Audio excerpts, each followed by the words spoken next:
So hello PR medicos family, कैसे हैं आप लोग। उम्मीद करता हूँ आप लोग बहुत ही ज्यादा अच्छे होंगे। सो गाइज, मैं हूं Pappu Rejak and welcome to all of you in my YouTube channel. तो गाइज, आज की वीडियो बहुत ही ज्यादा स्पेशल वीडियो होने वाली है और खासकर उन लोगों के लिए जो बीएससी नर्सिंग करना चाहते हैं इन फ्यूचर, ठीक है। तो उन लोगों के लिए एक तरह से मोटिवेशन वीडियो होने वाला भी है और खासकर उन लोगों के लिए भी इम्पोर्टेंट है जो बीएससी नर्सिंग प्रेजेंट में कर रहे हैं, ठीक है। तो आज की वीडियो में मैं आपसे डिस्कस करूंगा कि बीएससी नर्सिंग करने के बाद कौन कौन से ऐसे जॉब्स हैं जिन पे सबसे ज्यादा सैलरी मिलती है, ठीक है। यानी कि बीएससी नर्सिंग करने के बाद सबसे ज्यादा जो पैसा है वो किस किस फील्ड में या फिर किस किस जॉब में मिलती है।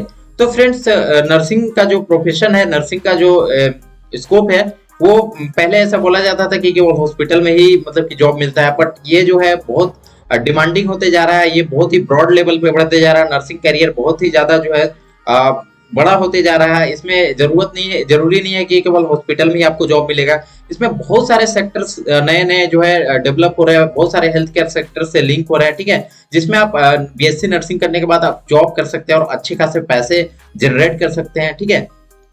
तो फ्रेंड्स, आज की वीडियो में मैं आपको बताऊंगा कि टॉप 5 बीएससी नर्सिंग करने के बाद टॉप 5 जो है बढ़िया सैलरी वाला जॉब, ठीक है, ताकि आपको जो है एक अंदर से मोटिवेशन मिले बीएससी नर्सिंग करने का। तो इस वीडियो को एंड तक जरूर देखना। फ्रेंड्स, इस वीडियो में मैं आपसे केवल गवर्नमेंट का बात नहीं करूंगा, मैं सारी चीजों को मिला के बात करूंगा, ठीक है, गवर्नमेंट, प्राइवेट, एब्रॉड। तो फ्रेंड्स, इस वीडियो में मैं आपको बताऊंगा कि कौन कौन से पोस्ट है, जॉब्स हैं, ठीक है, उनका रोल क्या होता है, रिस्पॉन्सिबिलिटी क्या होता है, और साथ ही साथ मैं बताऊंगा कि उनकी सैलरी कितनी मिलती है। उसके अलावा मैं आपको बताऊंगा कि उन सारे एग्जाम्स या फिर वो जॉब लेने के लिए आपको कौन कौन से एंट्रेंस एग्जाम आपको लिखने पड़ते हैं। तो फ्रेंड्स, इसमें सबसे फर्स्ट नंबर का जो जॉब है वो है नर्सिंग ऑफिसर का, यानी कि ये एक सेंट्रल लेवल का जॉब है। इसमें बेसिकली क्या होता है कि एम्स, एसिक्स, ठीक है, या फिर जिपमर वगैरह में आप नर्सिंग ऑफिसर वगैरह बनते हैं, ठीक है।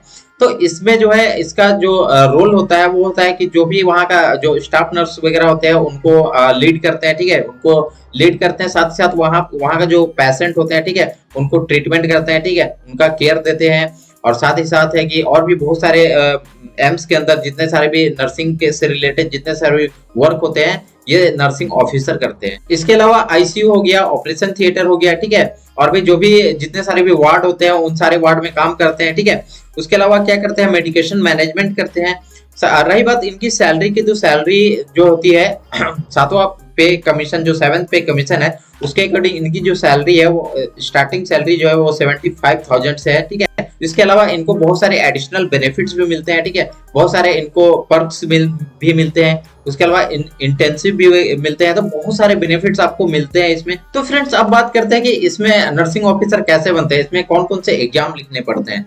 तो फ्रेंड्स, अगर आप एम्स में नर्सिंग ऑफिसर बनना चाहते हैं तो आपको नॉर्सेट करके एग्जाम देना होता है, ठीक है। नॉर्सेट एक बहुत ही टॉप लेवल का एग्जाम होता है बीएससी नर्सिंग या फिर जीएनएम के बाद, जो कि 2020 से जो है ये लागू किया गया है। सभी एम्स में एज ए नर्सिंग ऑफिसर भर्ती को इसको लेता है, ठीक है।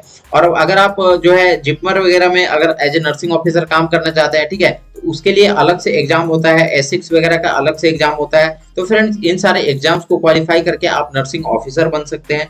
फ्रेंड्स, इसमें सेकंड नंबर का जो जॉब है वो आईसीयू या फिर ओटी में as a critical care nurse बनना, ठीक है, यानी कि ऑपरेशन थिएटर या फिर आईसीयू जो होता है, इंटेंसिव केयर यूनिट, ठीक है, इसमें एज ए क्रिटिकल नर्स आपको काम करना, ठीक है।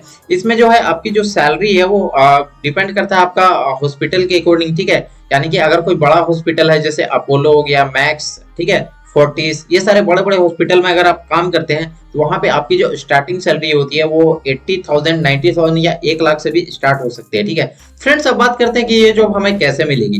तो फ्रेंड्स, जैसे आप बीएससी नर्सिंग कर लिए, उसके बाद 1 साल 2 साल का आप एक्सपीरियंस ले लिए कोई भी हॉस्पिटल में, ठीक है। उसके अलावा आप जो है क्रिटिकल केयर नर्सिंग का एक कोर्स होता है जो 6 मंथ का होता है, ठीक है, उसको आप करने के बाद जो है स्पेशलाइज्ड नर्स बन जाते हैं, ठीक है। फ्रेंड्स, इसमें थर्ड नंबर का जो सबसे हाई पेइंग जॉब है वो है नर्स प्रैक्टिशनर का, ठीक है। ये रिसेंटली अभी स्टार्ट हुआ है इंडिया के अंदर, ठीक है। ये इसको एक तरह से बोला जाए तो मिनी डॉक्टर भी बोला जाता है। इसमें क्या होता है कि आप एक कोर्स करते हैं, नर्स एनपीसीसी का कोर्स करते हैं, ठीक है। एनपीसीसी का कोर्स करने के बाद आप क्या होता है कि आप डॉक्टर की तरह ही पेशेंट को क्या कर सकते हैं, डायग्नोस कर सकते हैं, ट्रीट कर सकते हैं, मेडिसिन प्रिस्क्राइब कर सकते हैं, ठीक है। तो जो है डॉक्टर की तरह ही पेशेंट को आप हैंडल कर सकते हैं, ठीक है। उसके अलावा आप ओपीडी वगैरह में भी पेशेंट वगैरह को देख सकते हैं, ठीक है। उसके अलावा आप जो है स्पेशलाइज कर सकते हैं, जैसे कार्डियोलॉजी हो गया, ठीक है, ऑन्कोलॉजी हो गया, ठीक है, और पीडियाट्रिक्स वगैरह में भी एज ए आप मिनी डॉक्टर काम कर सकते हैं। अब बात करते हैं गाइस ये जॉब आपको कैसे मिलेगी। तो फ्रेंड्स अगर आपको नर्स प्रैक्टिशनर का अगर आपको जॉब करना है तो सबसे फर्स्ट आपको बीएससी नर्सिंग कंप्लीट करना है। उसके बाद कुछ साल का एक्सपीरियंस या फिर नहीं भी ले सकते हैं। उसके बाद आप एनपीसीसी का कोर्स कर सकते हैं, यानी कि नर्स प्रैक्टिशनर का एक कोर्स होता है।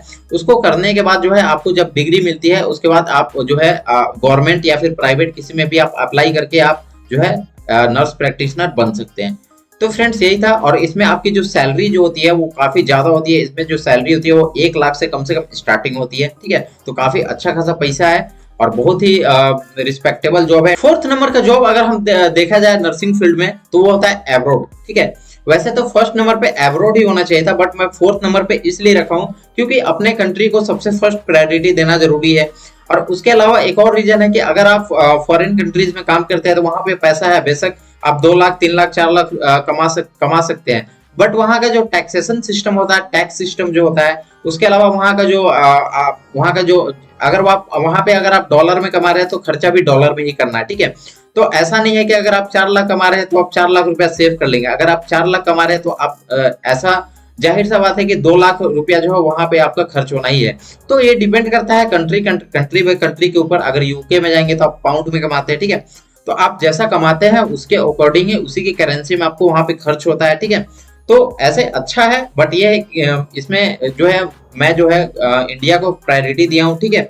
उसके अलावा जो है इंडिया को छोड़ के जाना तो ये बहुत लोग नहीं चाहते हैं, तो इसलिए मैं इसको फोर्थ नंबर पे जो है इसको प्रायोरिटी दिया हूँ। इसमें जो है आप बहुत सारे कंट्रीज में जॉब कर सकते हैं, जैसे नर्सिंग की फील्ड में सबसे ज्यादा डिमांड आपका यूके में है, ठीक है, जर्मनी में है, ठीक है। उसके अलावा आप ऑस्ट्रेलिया चले जाइए, ठीक है, फिर आयरलैंड चले जाइए, लग्जमबर्ग चले जाइए, उसके अलावा जो है न्यूजीलैंड वगैरह में चले जाइए। तो ये सारे कुछ कुछ टॉप हाई पेइंग कंट्रीज हैं जो इंडियन नर्सेस को हायर करती है और काफी अच्छा खासा पैसा देती है। जैसे अगर आप यूके में काम करते हैं, एज एनएचएस वगैरह में काम करते हैं, एनएचएम में काम करते हैं, तो वहां पे जो आपकी सैलरी होती है वो 2 लाख से स्टार्टिंग होती है, 2 लाख 3 लाख 4 लाख से, आपका बैंड के अकॉर्डिंग डिपेंड करता है।